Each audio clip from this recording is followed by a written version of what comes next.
দই বেগুন বানানোর জন্য আমি নিয়েছি দই, ছোট বেগুন। এর মধ্যে মিক্সিতে দই, শুকনো লঙ্কা, কাজু, পোস্ত দিয়ে পেস্ট করে নিলাম।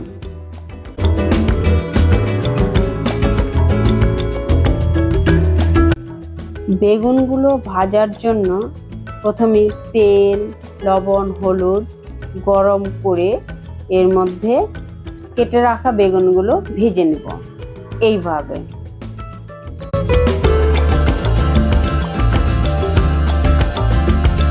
বেগুনগুলো সেদ্ধ হওয়ার জন্য আমি কিছুক্ষণ ঢেকে রেখে দিয়েছিলাম।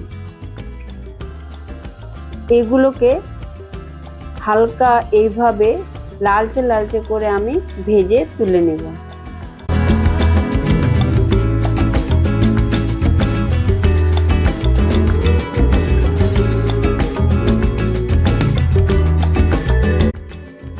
বেগুন ভাজা হয়ে গেলে ওই তেলের মধ্যে কালো জিরে, শুকনো লঙ্কা ফোড়ন দিয়ে দিলাম।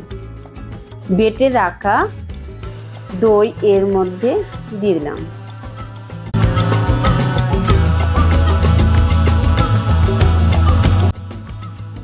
স্বাদ মতো লবণ এবং পরিমাণ মতো হলুদ গুঁড়ো দিয়ে ভালো করে নেড়ে চেড়ে ভেজে রাখা বেগুনগুলো দিয়ে দিলাম।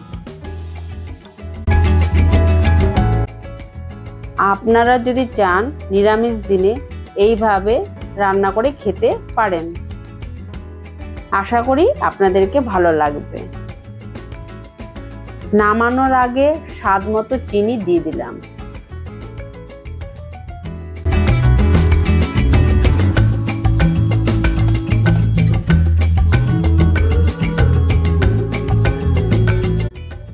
দই দেওয়ার পর অল্প কিছুক্ষণের জন্য আমি ঢেকে রাখলাম। এবার ঢাকা তুলে নিব।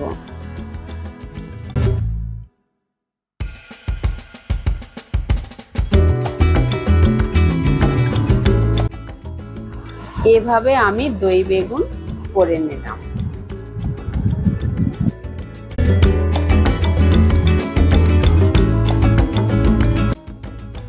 রুটি, পরোটা এবং ভাতের সঙ্গে এই দই বেগুন খেতে ভালো লাগে।